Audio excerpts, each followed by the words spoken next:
I'm a bad man. The Dodgers are off to a very bad start in the second half of the season. They were swept at home by Milwaukee. The Dodgers lost 6-5 on Sunday. Mookie Betts had a chance to change the outcome in the bottom of the ninth. Betts came up with the bases loaded and 2 outs, but flied out to center field to end the game. The Dodgers are 2-8 in their last 10 games. The Angels got an 8-2 win at Philadelphia. Angels left fielder Taylor Ward had 4 RBIs. The Angels are in New York City today to start a 3-game series against the Mets. President Trump is threatening to withhold federal funding for a proposed new stadium for the NFL Washington Commanders. Trump wants the franchise to go back to its original nickname, the Redskins. Washington majority owner Josh Harris said he has no plans to do that. The Washington franchise replaced Redskins with Commanders in 2020. No debates, no speculation, just the info you need. That's your KBLA Sports Minute. I'm Ray Richardson. More news, opinions, and conversation when we come forward on KBLA Talk 1580. One like you. Yeah. At KBLA Talk 1580, we're proud to be celebrating 4 years on the air, but we know we could not have made it this far without you. We work hard every single day to curate conversations that will enlighten, encourage, and empower you. So, from all of us at KBLA Talk 1580, a big thank you for your love and support. You don't know how much you mean to me. And by the way, if your smartphone did not update automatically, be sure to download our brand new KBLA 1580 app. We think you'll love all the new features, including new ways to send us photos and video in real time, whenever news breaks, while we're on the air. It's a new dawn, a new day for KBLA Talk 1580, and we're glad you're on this journey with us. You never turned away, you were right there. Thank you, thank you.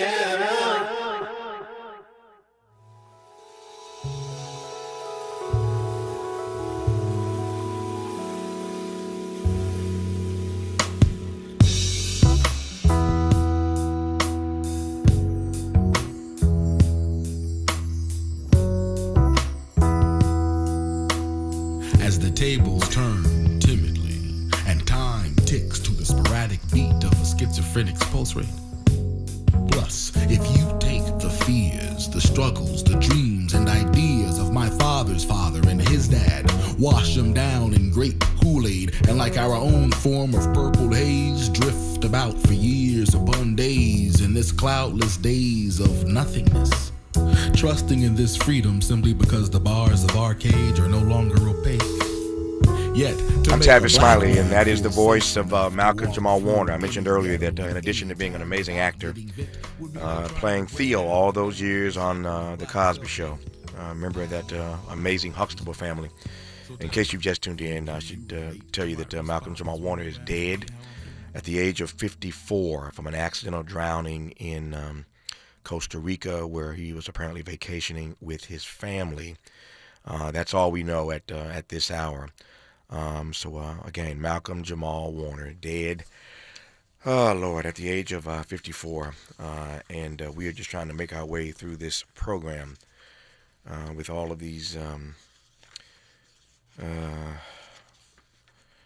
pieces of breaking news that are coming faster than I can handle it. I did not see that coming today, and so our prayers once again are with his precious mother, Pam Warner, who I've known for many, many years, and spent some good time with Pam over the years, some good time with Malcolm Jamal over the years, and just no words. I can't imagine, and we all know that the way it's supposed to work is that that children outlive their parents, right?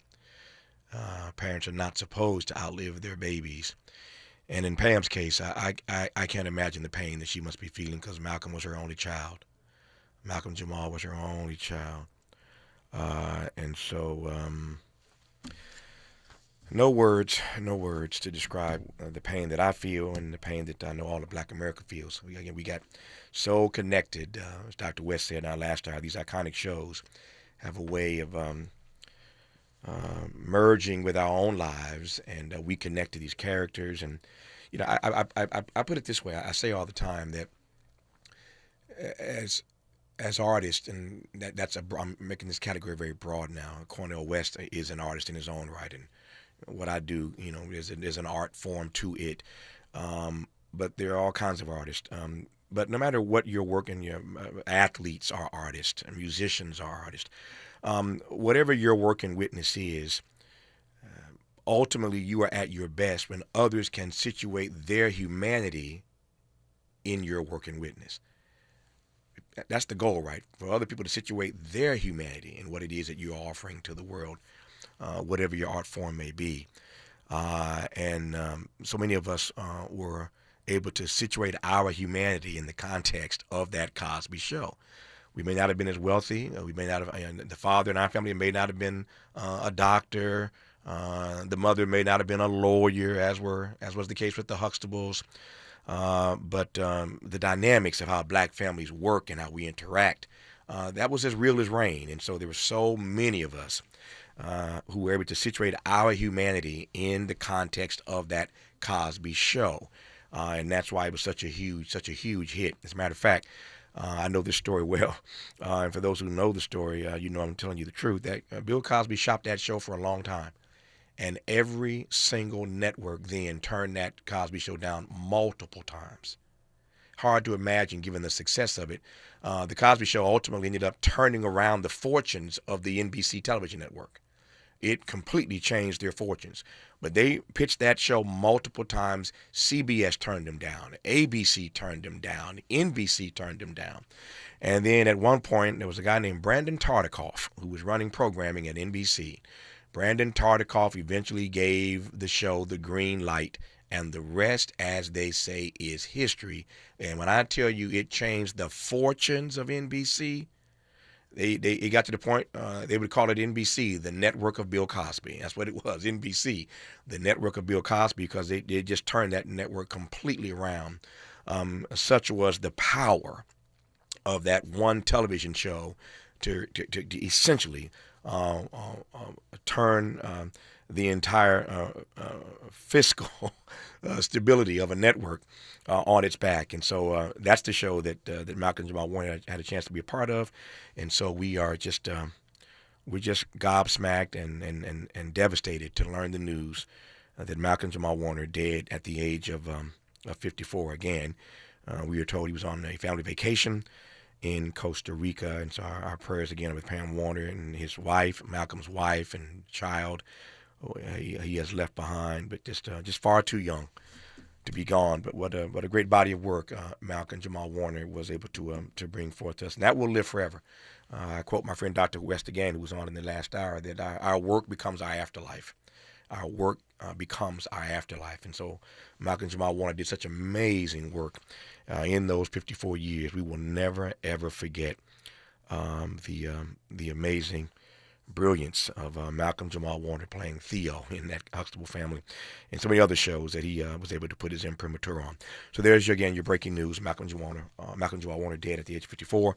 The show must go on, so we will continue our dialogues with our regularly scheduled guest in this hour when we come forward on Tavis Smiley. From California to the Carolinas, everybody's listening to Tavis. More when we come forward. The following is a paid advertisement by Family Vacation Getaways with the purpose of soliciting sales of vacation ownership. For complete details, please visit fvgradio.com. If you want a 100% complimentary stay at a luxury resort in Cancun, airfare not included, then Family Vacation Getaways is your ticket to paradise. See website for complete details. We're giving away 5 days and 4 nights to the first 50 callers who can name an animal that lays eggs and is not a bird. An animal that lays eggs and is not a bird. Do you know it? Call now, 800-868-6431. 800-868-6431. You're also eligible for an exciting bonus vacation to Orlando, Florida for just $498. And don't worry about anything ruining your plans. We can extend your travel up to 18 months. Name an animal that lays eggs and is not a bird, and get a complimentary Cancun resort stay and an optional bonus vacation to Orlando for just $498. What are you waiting for? Call 800-868-6431. 800-868-6431 and give us your answer. The proceeding is not a contest and is a paid advertisement by Family Vacation Getaways and not sponsored by this program or its affiliates. Make a move into a home of of your own. With City National Bank's Ladder Up Home Loan Grant, you could receive up to $20,000 that you never need to pay back. Use it toward your down payment, save on closing costs, or to buy down your mortgage rate. Find out more at cnb.com/ladderuphome. City National, here for every stage of the journey. Property must be in a qualifying market in California, New York, or New Jersey. Additional terms and conditions apply. Not all applicants will qualify. Terms are subject to change without notice. City National Bank is an equal housing lender. Member FDIC. NMLS number 536994. Hear that? That's the sound of your life. Perfectly imperfect. Beating in rhythm to the world you've created. But every time you drive after drinking, the music gets drowned out. Your life sounds pretty great. Don't let a buzz ruin it. Buzz driving is drunk driving. Don't drive buzzed. A message from NHTSA and the Ad Council. This is the story of the one. As a safety manager at a manufacturing plant, he does everything he can to keep his coworkers safe. From finding ways to reduce risks to keeping safety supplies in stock. And for that, he relies on Grainger. Grainger offers a broad range of quality products and next-day delivery, so he can always play it safe. Call 1-800-GRAINGER, click Grainger.com, or just stop by. Grainger, for the ones who get it done.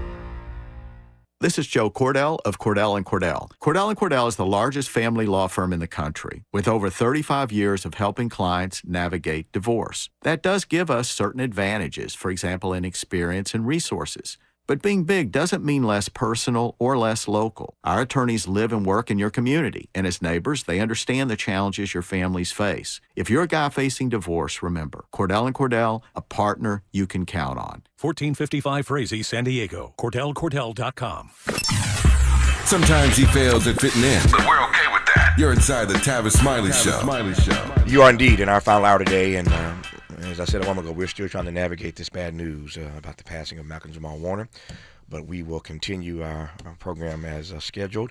And tomorrow on this program, I suspect, as I said earlier, I haven't had a chance to hear it yet, but I'm sure my team and I will be digging into our vault of my various Malcolm Jamal Warner interviews over the years, and bring you some tribute to Malcolm Jamal Warner in one of our hours, likely our third hour tomorrow. But again, I recall that last conversation we had when he was on this program was just an amazing dialogue, looking back on his life and his career, talking about his acting, his music, and we covered the gamut, as I recall, in what would now be my very last public conversation with Malcolm Jamal Warner. So I, again, hope that we can bring that to you on this program tomorrow. For now, for the rest of this hour, let's talk to Daryl Jones, and later we'll be joined by Barbara Arnwine. They are with the Transformative Justice Organization, and Daryl Jones is the co-leader of this group, and I wanted to have him on to just get an assessment of these good trouble lives on protests that took place all across the country last week. Get an update on what happened and what we can glean from that as we try to move forward addressing these issues of civil rights. In case you missed our first hour today, we had Dr. Cornel West, of course, on in our second hour. Our first hour was Sean Hannity. Yeah, that Sean Hannity, in case you missed it, of Fox News fame. He was on for an entire hour. We sort of went back and forth, I should say, in that first hour. But part of what I was trying to get Sean to wrestle with in real time are the ways in which the civil rights of black people and others, but certainly African Americans, are being stripped away, being put upon in this moment of Donald Trump. Sean didn't want to quite go there. I just offered one exhibit, Breonna Taylor. You have an officer who is convicted of violating her civil rights, facing life imprisonment to be sentenced this week, today, in fact. But the Justice Department, the Trump Justice Department jumps in last week and asks for him to be given one solitary day in prison. That's the kind of disrespect and desecration of black life that makes black people not ride with Donald Trump, as it were. And so our civil rights are under assault now, as they never have been. And into that breach steps Barbara Arnwine, Daryl Jones, and many others who were part of these Good Trouble Lives on protests last week. Daryl, good to have you on. How are you today, sir? Hey, hi, Tavis. It's great to be with you, brother. And before we had spoken and before I came on, I thought I was okay, but then I heard the breaking news with Malcolm Jamal Warner, and I got to tell you, my soul is quieted. My soul is just quieted. No. There's no word in the English language. I heard you earlier when you were talking about you don't know what to say. When a wife loses her husband, she becomes a widower. When a man loses his wife, they're a widow. When a child loses its parents, it's an orphan. But there is no word in the English language to describe when a parent loses their child. There just isn't. That's how heavy that is. Yeah. No, it's powerfully put, brother. That's a powerful, powerful statement. And you're right. No one figures or calculates that parents will outlive their babies. And so, again, my prayers are just with Pam Warner right now. I can't wait to get off the air just to reach out to her, and may not connect with her right away, but I want her to know I'm thinking about her. But Malcolm was just blessed to have such wonderful parents. But his mother, Pam, just took good care of him. And so my thoughts and prayers are with her. But you're right, there's just no language to describe what it must feel like for a parent to lose a child. But again, as I said earlier, life is fleeting. It's like the grass that grows up one day is cut down the next day. And so we have to live every day that's Quincy Jones talking to me. Tavis, live every day as if it's your last, because one day it will be. That's Q. And so we celebrate the grand contributions of Malcolm Jamal Warner. Let me pivot now, if not so gently, to these protests last week. The occasion, of course, was the 5th anniversary of the passing of John Lewis, and all across the nation there were these Good Trouble Lives On protests in honor of John Lewis's fight, specifically around the issue of civil rights. Now, a few weeks ago, a couple months ago now, I guess, we had these No Kings protests. And so it seems to me that something is happening where at least people are starting to push back in ways that they can against this Trump administration. Donald Trump is running a Boston on people. I mean, he's running the table right now, pretty much getting everything he wants. And when he gets in trouble, the Supreme Court comes to rescue him. But we must never surrender our agency as everyday people. And one of the ways it seems to me that we don't surrender our agency is for our voices to be heard. Dr. West said in our last hour, we lift every voice, as the Black National Anthem suggests. And so I'm just trying to get a sense of what your read was of these protests last week around the country, specifically as it relates to civil rights for Black people and others in this country. And thanks so much for that question. What happened last week was nothing short of incredible, because what we saw happen is that we had over 1,600 documented protest activations that occurred around the country. There was a protest or an activation in every state of the union, every state. And obviously there were multiple activations that were in some. What we saw coming out, I think, was this. And you got to remember, when we talked about No Kings, when you talk about hands off, you're talking about their protests and activations that occurred on a weekend, on a Saturday. This activation in honor of John Lewis occurred on the day that he passed, which happened to be a Thursday, July the 17th. And so we had just tens of thousands of people across the country that came out. We use the number 1,700 activations that we can document, but we also know that there were a bunch of pop-up activations that we didn't even know were going to go on, that they came out with their, Good Trouble Lives On signs and push back and fight against fascism, step up against authoritarianism that was going on. So I think that what we see happening and what it exemplifies that's happening around the country is that we're seeing citizens that are beginning to step up and to push back. The old statement is that the closed mouth doesn't get fed. Well, democracy needs to be fed. And the only way that we're going to be able to protect our rights is to open our mouths and certainly indicate our dissent and our dissatisfaction with what the administration is doing. I can tell you, Tavis, that a part of what I think also pushed forward in terms of getting all these folks out and pushing forward, particularly on the rights, civil rights and voting rights issues, is that when that, what they call the big beautiful bill, that the reconciliation bill that came out, that cut Medicaid, that cut Medicare, that cut children's food with the SNAP program, also cut housing by 50% for those that are on federal housing and receiving federal housing vouchers. All of that is what is happening. And each time we see these cuts, it has a disparate impact. Its intended target is the African American community. It has a disparate impact, however, across all brands of the society that are impacted by it. And it's not just Black people, but we have a lot of Black people that are coming out. That's the reason that the Transformative Justice Coalition, Barbara and I organization, as well as Black Voters Matter and National Urban League and all the other organizations came out and pushed back. Declaration for the American Democracy, Indivisible, all these organizations were there, Public Citizen. And we also had, I want to add, Tavis, we also had the National Education Association as well as the American Federation of Teachers that were all coming out to get behind and push forward on this John Lewis Good Trouble Lives On Day of Action. Yeah. The whole thing was, and I'll slow down on this.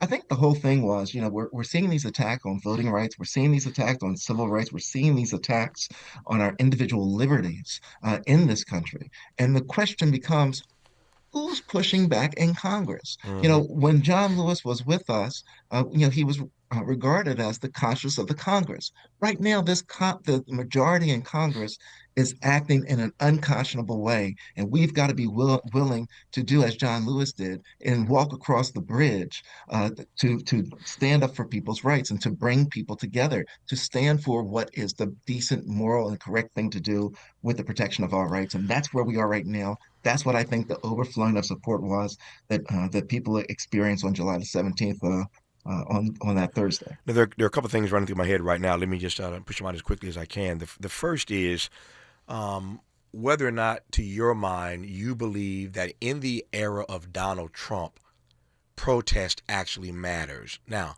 I'm asking that because there are moments in our nation's history where I think, there's evidence, clear evidence, that these protests made a difference.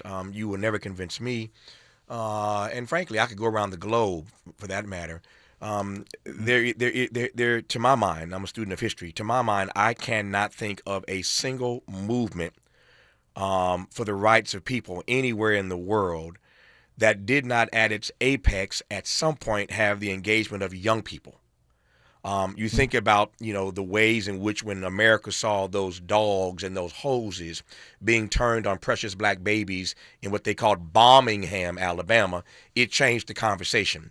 I could go from there to Tiananmen Square in China when those students put themselves in front of those tanks. It changed the conversation. I could go to Soweto in South Africa. It changed the conversation. No movement for human rights in the world that at some point did not have the engagement and the involvement of young people in particular.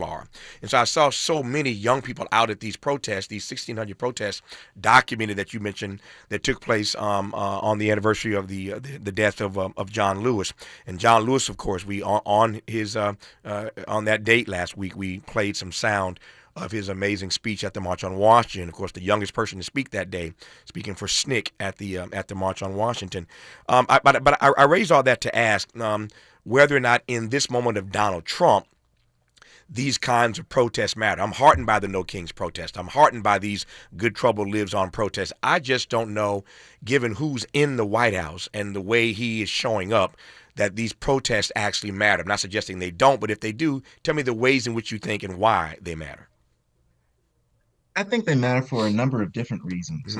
One reason that I believe that they matter, particularly in the era of Donald Trump, is because if we remain silent as our rights are being challenged, then he will continue to run roughshod without any opposition, without anything trying to stop him or prevent him from having that occur.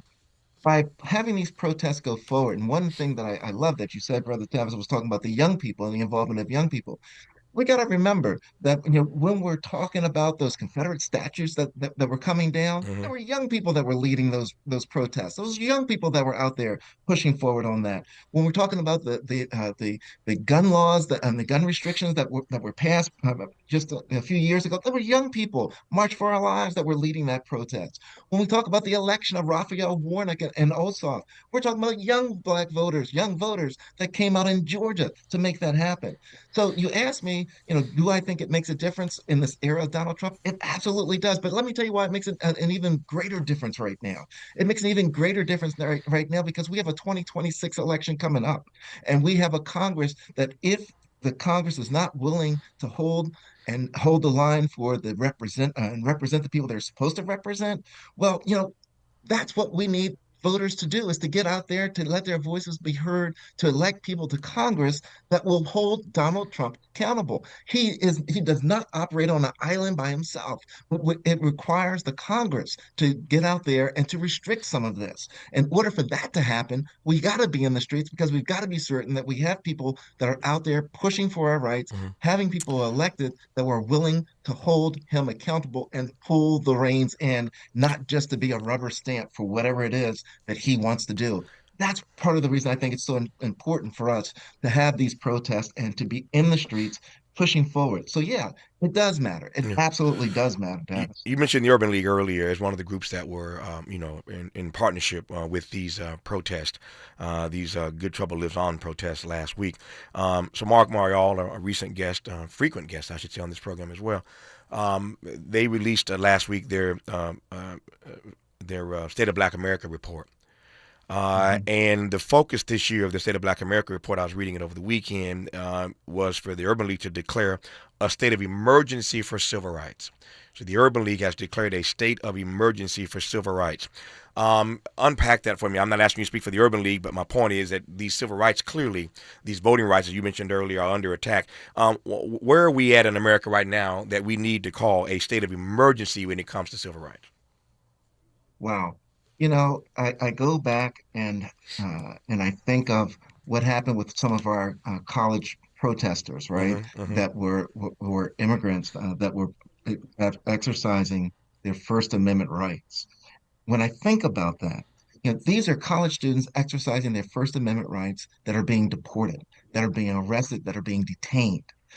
That's an attack on civil rights. And what I want people to catch truly is this, with Kilmar Abrego Garcia, with him being deported without having any type of trial, any type of formal trial that occurred, any judge that okayed it, was another attack on civil rights and the ability of the rights that we have in this country, whether or not you're a citizen, and how you're to be treated by the courts. And so we're having all of these rights that are just being run roughshod over by this administration.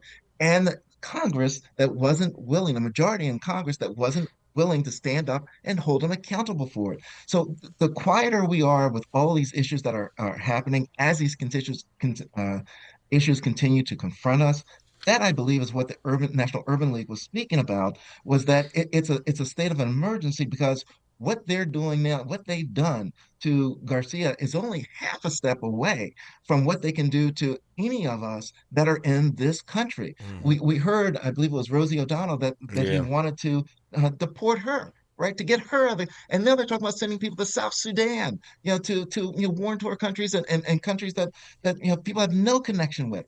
All of these are an affront on everyone's civil rights.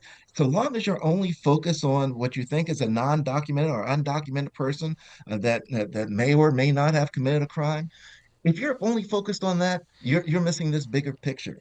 Because right behind that person is the African American, are the African Americans that are here. And we've heard the president say, right, that what he thinks is a good idea to start implementing these ideas on some people that are American born, that are American folks, to send them abroad. These are the attacks on civil rights that I believe, some of the attacks on civil rights that I think that the National Urban League is making a reference to. Yeah, we all know the Rosie O'Donnell story. Rosie is actually in Ireland right now, so it's not about deportation. She's already there. Trump's talking about revoking her citizenship so she can't come back. That's what that story's about, which is a field too far for me, but I digress on that for now. More of Tavis Smiley when we come forward. This is getting good. Yeah, man. Tavis Smiley continues when we come forward.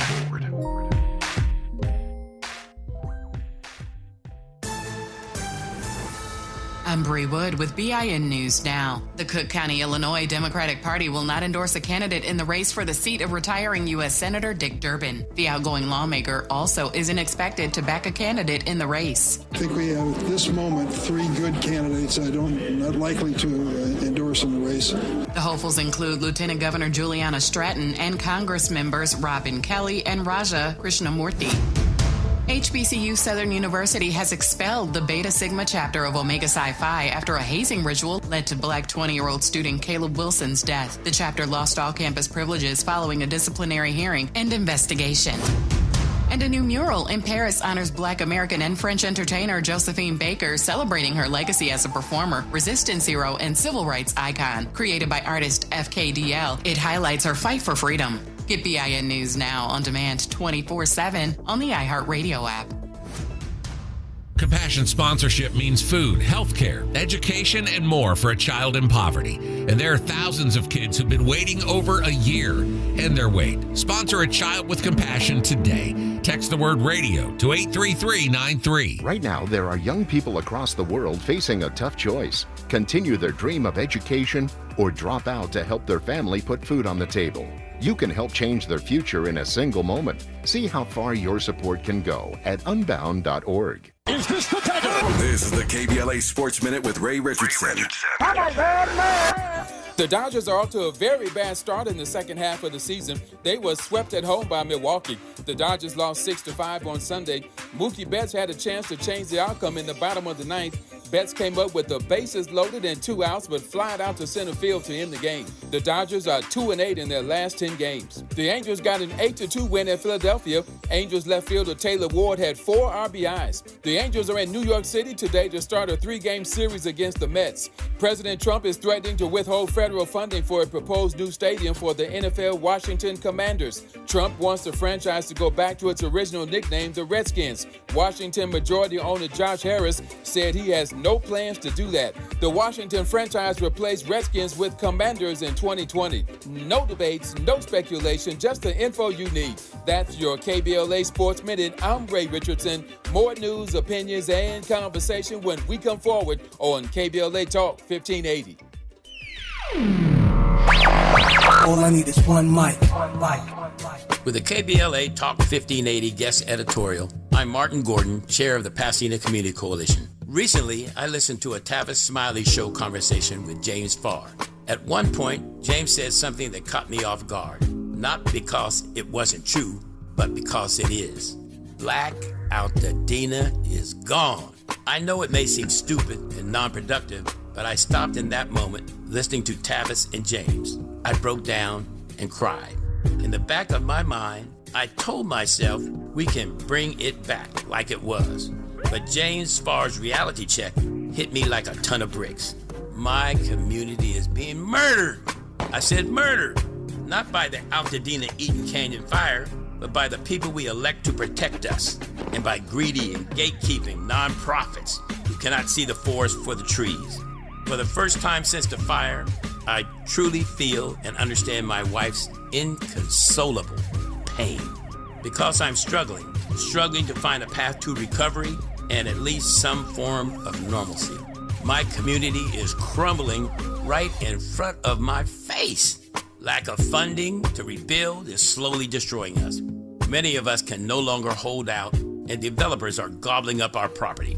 When I hear voices like Tavis Smiley and James Farr speak truth to power on KBLA Talk 1580, it reminds me that we're not crazy, just unheard. Make no mistake here, KBLA delegation, this is war, and we the people of Black Altadena are losing. It's like waiting for reparation. Not gonna happen, brother. In this new orange man world, no one, no entity is persuaded by right or wrong. There is no consequence for doing the wrong thing, and no accolades or support for doing the right thing. Will war-torn Black Altadena survive? Your guess is as good as mine. But what have I got to lose? I'm in my 70s and don't have time to wait. Dr. Martin Luther King Jr. once suggested that riots break out when people have no hope. But there is nothing left to burn down in Altadena. I wish I could say I remain hopeful that my beloved community will rise again like a phoenix from the ashes. I wish I could. With a KBLA Talk 1580 guest editorial, I'm Martin Gordon, chair of the Pasadena Community Coalition. Pasadena Community Coalition at gmail.com. Reach out to me. As always, we welcome your feedback.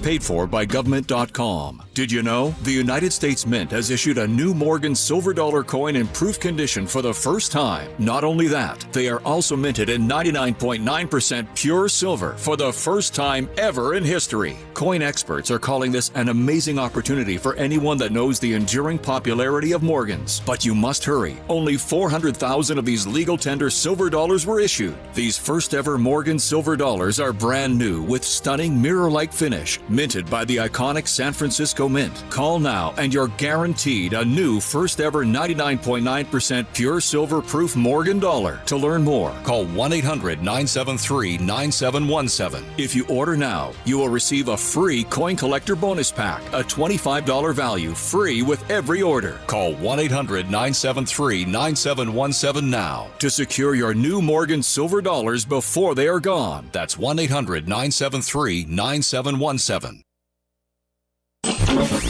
Freedom is an endless meeting. So let's get back to it with Tavis Smiley.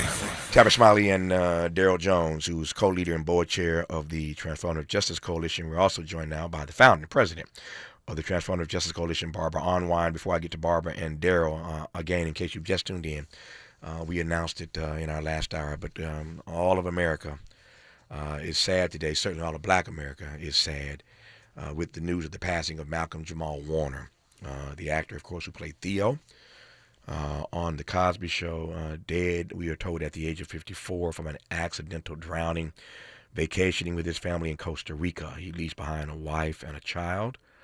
And his precious mother, Pam Warner, who I've mentioned a few times already, is in my prayers. Getting off the air to try to make contact with Pam, to let her know we're thinking about her and praying for her on the loss of her baby, Malcolm Jamal Warner, named for Malcolm X and Abu Jamal, the great jazz pianist. So his name meant something, that first name, and he did his part to live up to using the gift and talent God had given him as an actor and as a musician. So again, we are sad to share that Malcolm Jamal Warner has passed away at the age of 54. I'm seeing all kinds of messages. I know y'all are feeling it because I see your messages, and I'm feeling it. But as Dr. West and I were discussing earlier, Cornel West, we're discussing earlier, you get connected to these characters and to these persons, and you feel like you know them. And in Malcolm's case, I did know Malcolm, so when you know them, it's even harder to try to process your way through. But what a sad day to report that Malcolm Jamal Warner has made his transition from an accidental drowning in Costa Rica at the age of 54. Barbara Arnwine, it's been far too long, but it's great to hear your voice. How are you doing today? I am great, and thank you for having me. No, it's good to have you on the program. I was just talking to your colleague, Daryl Jones, moments ago about these good trouble protests that took place around the country last week. And I asked Daryl earlier whether or not he thought in the era of Donald Trump these protests actually matter. You've been a long-distance runner, and you and I and so many others have been in a variety of protests together down through the years, and I've seen the ways in which protests can, in fact, and do, in fact, make a difference. But I asked Daryl this earlier, and I want to just get your take on it now that you've joined us, whether or not you think in the era of Trump, these kinds of public pronouncements impact or can impact the kind of public policy we're getting out of this administration. Well, first of all, I think that for this administration to change their public policy, we have actually forced them to reverse themselves on several public policy initiatives. Mm-hmm. Think about it. They were going to lay off 83,000 Veterans Administration workers. Mm-hmm. They announced it. They were intent on doing it. And the uproar was so intense that they announced that they had scrapped that plan. People got to understand that the greatest error you can make when you're in a fight against people who are trying to implement fascism and autocratic, meaning that dictatorship, when they're trying to do that, the biggest mistake you can make is to be silent. Mm-hmm. Silence is death. Silence is viewed by them as acquiescence. Mm-hmm. Silence is their weapon. They do everything they can to silence people. That's why they don't want to fund PBS, NPR, all this evil that they're doing. That's why they are, doing everything they can to destroy the First Amendment, right, of a peaceful assembly. That's why we had troops in LA, as you know too well. All of this is intimidation and silence. And the history of our country, this history of racial fascism that has pervaded our country, has always tried to implement silence. There's no way you can get around when you look at that history. And so it's important that when we take to the streets, that we're heard, because it does a couple of things. Mm-hmm. One, it makes it clear to them that folks aren't taking it, mm-hmm. that folks are opposing it, that folks are ready to fight back against what they're trying to do. The second thing it does is it educates other people, because people don't really know all the time. They don't understand about these Medicaid cuts. They might not even know what's happening. They don't understand about the SNAP cuts and that children won't be fed this summer. They don't understand what it means, for these programs. So we got to educate them about the housing cuts, etc. The third thing it does is it inspires other people. Because all of a sudden they're like, well, I think I can take to the streets. I think I can write something about this. I think I can talk to my family about it. I think my church can do something about this. All of that comes from the fact that somebody decided to pick up a sign, somebody decided to walk into the streets, somebody decided to hold a meeting, a rally, a protest, whatever, to make sure that their voices were heard. Yeah. I don't want history to record that we were silent.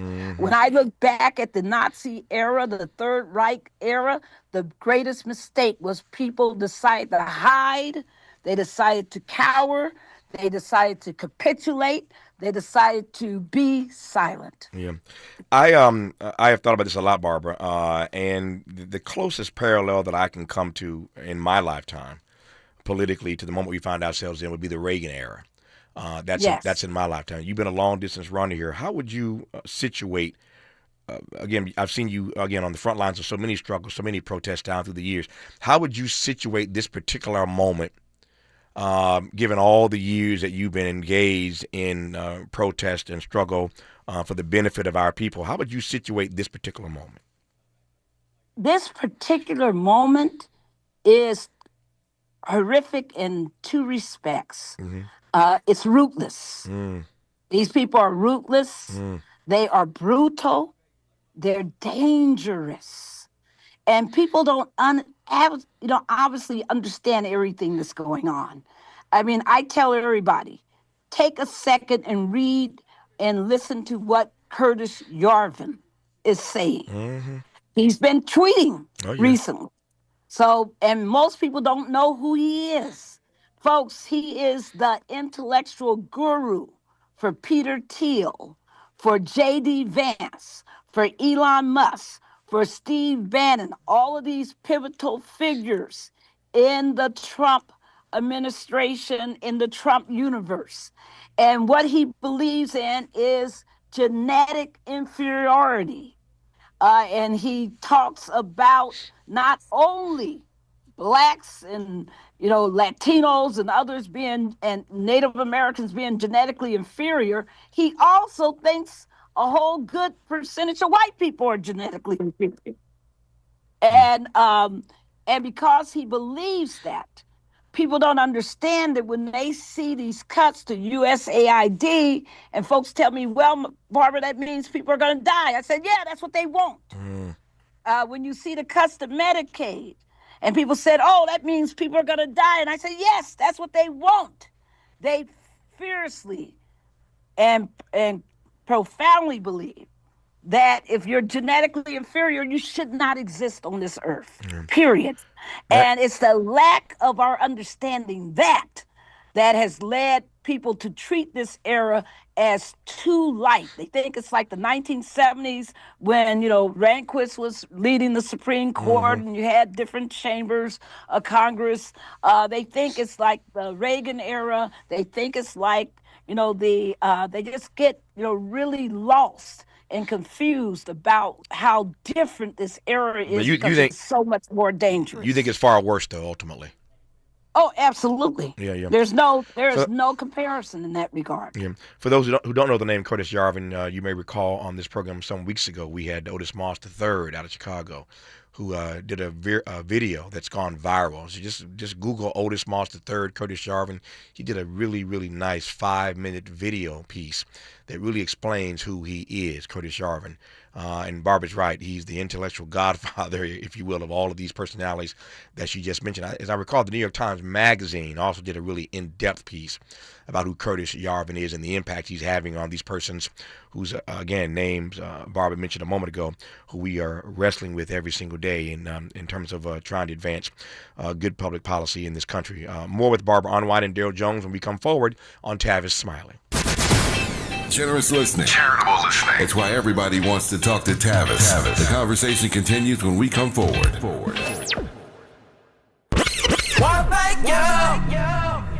Yeah.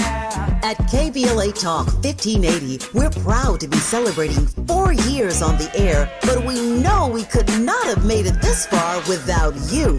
We work hard every single day to curate conversations that will enlighten, encourage, and empower you. So, from all of us at KBLA Talk 1580, a big thank you for your love and support. You don't know how much you mean to me. And by the way, if your smartphone did not update automatically, be sure to download our brand new KBLA 1580 app. We think you'll love all the new features, including new ways to send us photos and video in real time, whenever news breaks, while we're on the air. It's a new dawn, a new day for KBLA Talk 1580, and we're glad you're on this journey with us. You never turned away, you were right there. Thank you. We asked seniors how to prevent Medicare scams. My best advice, if you get a phone call, do not talk to the person. These people are well trained. Don't talk to them. They don't know me. They're just trying to scam me. Don't be fooled. Hang up. Just hang up. Never give out your Medicare number. They're going to get your number to put in a false claim. If I get a call from someone, I don't pick up the phone, and should I pick up the phone and they ask for information, then I hang up. How do you detect Medicare fraud? Just like I check my credit card statements, I check my Medicare statements monthly. Scammers can get a hold of your number, order medical devices through your account, and you're not even going to know about it if you don't look at your statement. Check your statement every month. If you get your statement and you see something that you know you did not have done, you report it. Call your Senior Medicare Patrol. To report Medicare fraud, call the Senior Medicare Patrol at 855-613-7080. Are you having trouble hearing? Hearing loss can devastate the quality of your life. Now, there's an affordable fix for you or your loved one. Rated the best hearing aids of 2025 by Forbes Health, Audion Hearing has the highest quality hearing aids at the lowest prices, starting at just $98 a pair. I actually like them better than my old $5,000 hearing aid. I could not believe how my hearing and life changed. Join over 1 million happy customers by going to audionhearing.com. That's AUDIEN hearing.com. No one wants to leave behind stress for their family. That's why a trust or a will is so important. Without one, your assets might go to the wrong people or leave out loved ones. Also, probate is long, expensive, and often avoidable with a revocable trust. Trustandwill.com makes it simple to create a personalized estate plan. A trust or will provides clarity and peace of mind. Get 20% off on your estate plan documents by visiting trustandwill.com/radio. Sometimes he fails at fitting in. But we're okay with that. You're inside the Tavis Smiley Show. You are indeed with Barbara Arnwine and Daryl Jones. Barbara is the founding president of the Transformative Justice Coalition. Daryl Jones, co-leader and board chair of the TJC. We've been talking for the better part of this hour about these Good Trouble Lives On protests that took place all around the country last week. 1,600, Daryl mentioned that they know of. There are others, of course, that took place last week, again, on the 50th anniversary of the commemoration of the death of Congressman John Lewis. And we saw weeks ago these No Kings protests. So it seems to me that something is happening and people are starting to get their backs up. Not just folk on the left, but indeed folk on the right who are mad at Trump for all the wrong reasons about this Jeffrey Epstein stuff. I've said any number of times, Barbara, it just annoys me that of all the things that Donald Trump has done, y'all mad about some Epstein files, Barbara? Nothing else he's done has got nothing else he got done. I'm with you. Yeah. I'm with you. Come on, man. All the stuff Donald Trump has done, that's the thing you mad about is some Epstein files. I don't know how to read that, but it seems to me, Daryl, that at some point, we had Sean Hannity on earlier today. I believe it or not, I had him on for a full hour today. We went at it back and forth in our first hour. I heard him, he heard me, and I think it's good to know where your enemies stand sometimes. We had him on for an hour. But I talked about, we've been talking about the fact over the number of days on this program that it's just a matter of time before those persons who support Donald Trump are going to feel the heat. These policies that they're enacting are going to hurt people who supported Donald Trump in many of these red states. And I wonder if you agree with me and whether or not you think that will change the narrative. Oh yeah, I think that all of those represent chinks in the armor of the Trump regime. Look, when I can't remember a time in our country's history where we had members of Congress that were afraid to hold town halls. They were afraid to go to the people that elected them, and to have that put out really as a policy from one party to say, don't hold these town halls. Don't talk to the public about what we're doing. I think that's just indicative of the degree and the depth of pain that they're causing to the people and not wanting to go and talk to the people about the pain that they're causing.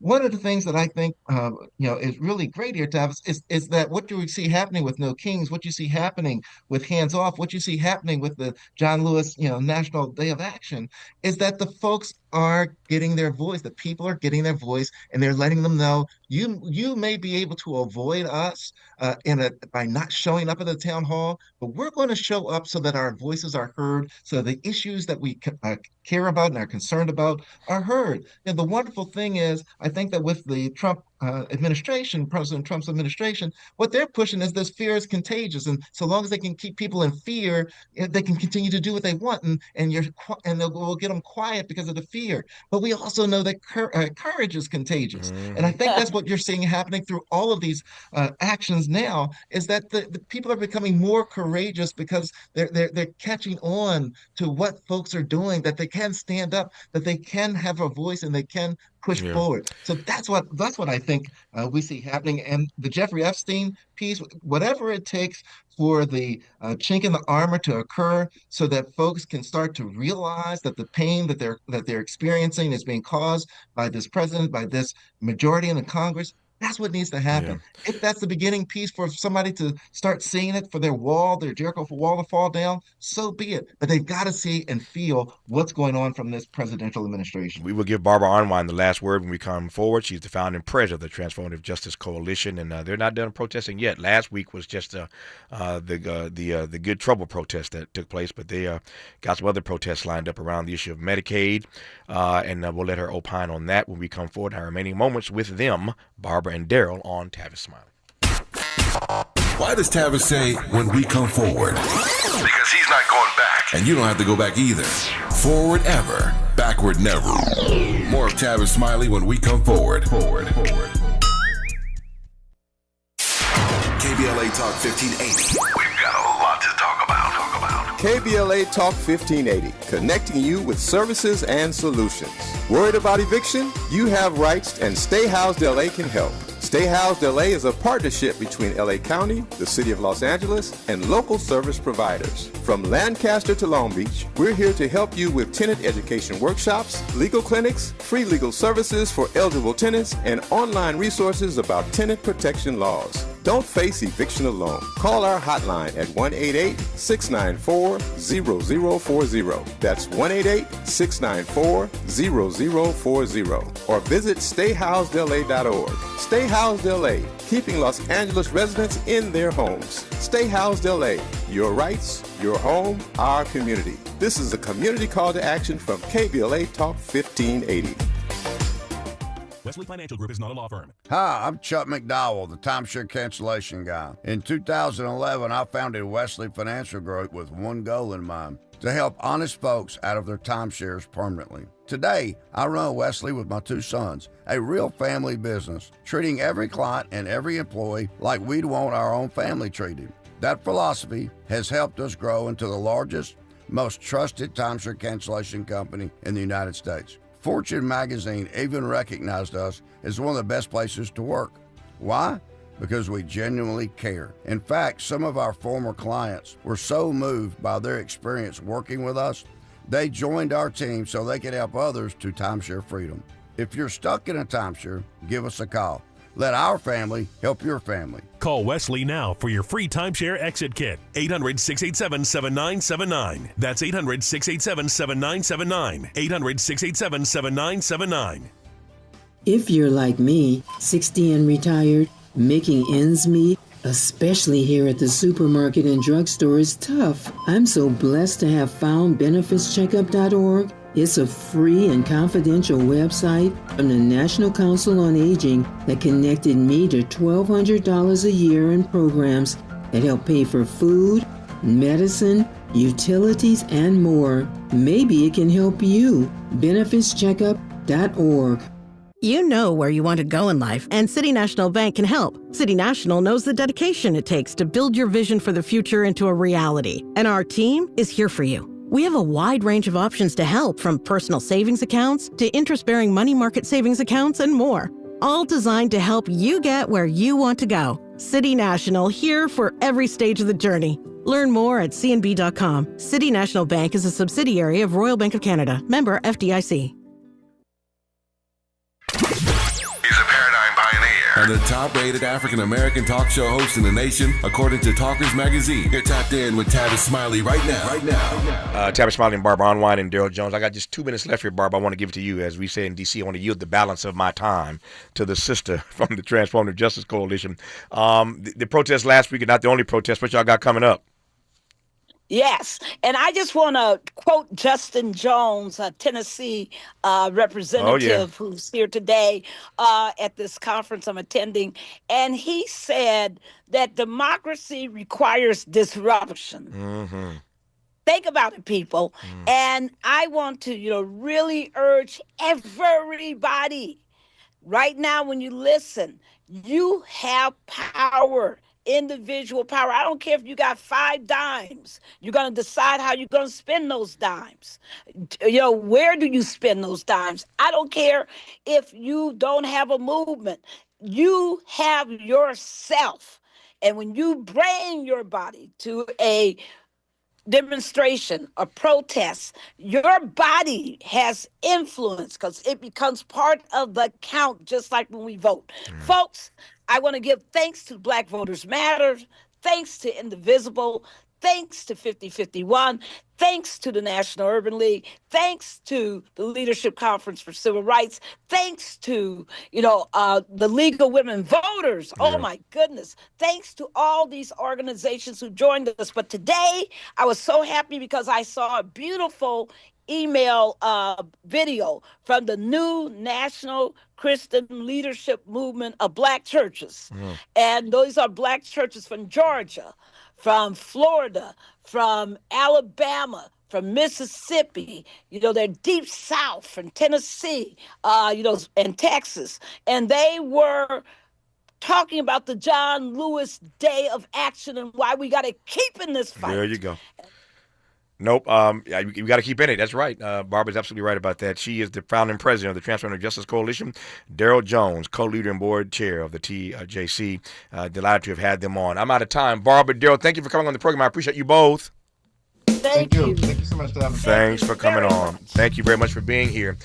We close with some more sound from Malcolm Jamal Warner, dead today at the age of 54 after an accidental drowning in Costa Rica. More about that on tomorrow's program. Until then, and as always, keep the faith. But then still have to be home by dark, which sparked teases and taunts of how you was just a mama's boy. But all this mama's boy wants is to be kept warm from the cold silence.